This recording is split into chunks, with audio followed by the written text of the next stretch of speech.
বন্ধুরা আমি রাখি, আশা করি আপনারা সকলেই ভালো আছেন। আমিও খুব ভালো আছি। আজকে একটু বেগুন ভর্তা করব, মানে বেগুন না পুড়িয়ে আমি একটু বেগুনের ভর্তা করব। কারণ অনেক সময় আমাদের দিন বার দেখে অনেক সময় আমরা পোড়ানো জিনিসটা করতে পারি না, কারোর জন্মদিন থাকে বা অনেক রকম ব্যাপার থাকে, পোড়ানো যায় না। তাই জন্য আজকে আমি এটা করে দেখাচ্ছি কিভাবে করছি, আপনারা দেখুন। আমি এদিকে কড়াই সর্ষের তেল বসিয়ে দিয়েছি, তেলটা গরম হোক।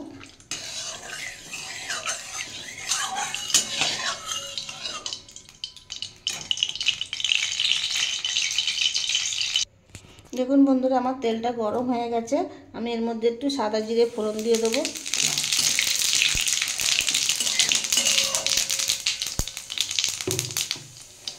এর মধ্যে পেঁয়াজ দিয়ে দেবো, কুচো করে রাখা রসুন দিয়ে দেবো,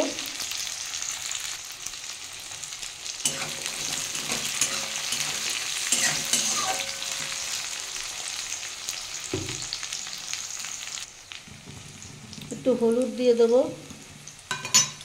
যে বন্ধুরা এটা একটু ভালো করে ভেজে নেব।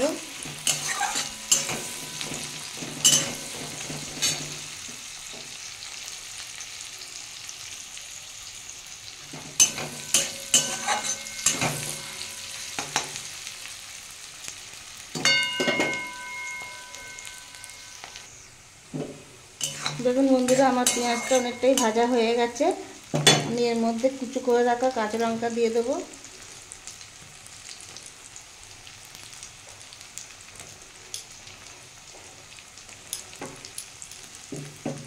আর দুটো টমেটো দিয়ে দেবো।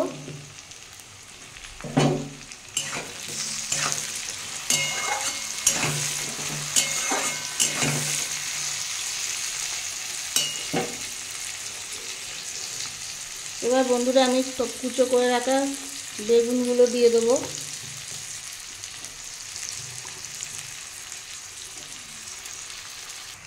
দেখুন বন্ধুরা, আমি সব বেগুনটা দিয়ে দিয়েছি। এবার পরিমাণ মতো নুন দিয়ে দেবো।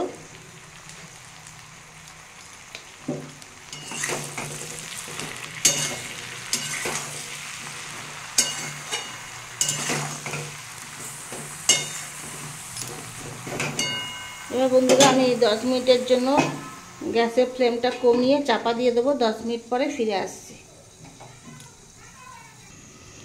দেখুন বন্ধুরা, আমি 10 মিনিট পরে ফিরে আসলাম। আমার বেগুনটা নরম হয়ে গেছে। এবার বন্ধুরা এটা একটু খুন্তি দিয়ে একটু এরকম করে ম্যাশ করে দিতে হবে।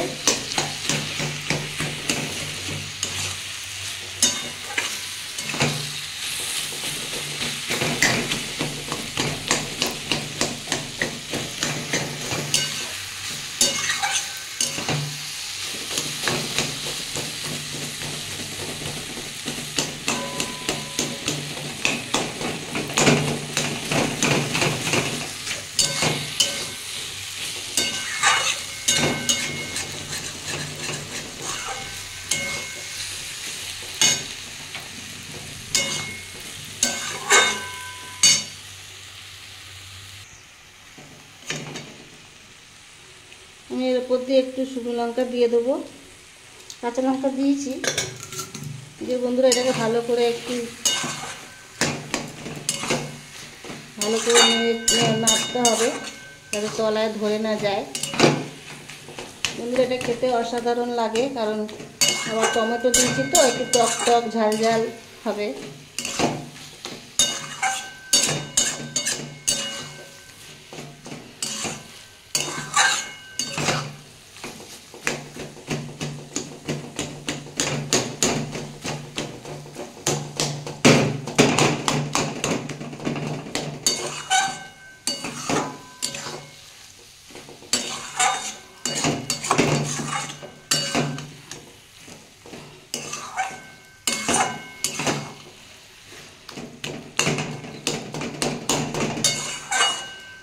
এটা খেতে অসাধারণ লাগে, ভাত দিয়ে বলুন, রুটি দিয়ে বলুন, যাই দিয়ে খাবেন তাই দিয়ে খুব ভালো লাগে খেতে।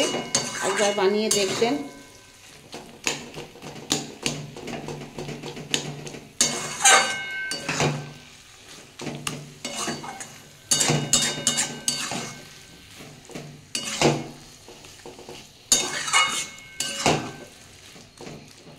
দেখুন বন্ধুরা, এটা আমার হয়ে এসছে। আমি উপর দিয়ে ধনে পাতা দিয়ে দেবো।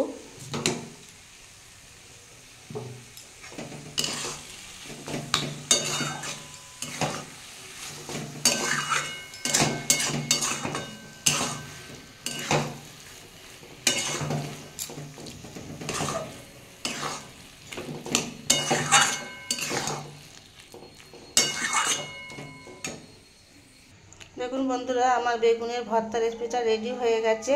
যদি কোনো নতুন বন্ধু যদি রেসিপিটা ভালো লেগে থাকে, তাহলে আমার চ্যানেলটা সাবস্ক্রাইব করে পাশে থাকবেন। আর পুরনো বন্ধুরা যিনারা আমার ভিডিওটা অনেকক্ষণ ধৈর্য ধরে দেখছেন, তাদের অনেক অনেক ভালোবাসা জানাই। এইভাবে পাশে থাকবেন। সবাইকে ভালোবাসা জানিয়ে আমি আমার ভিডিওটা এখানেই শেষ করলাম। দেখা হবে পরের একটা রেসিপিতে।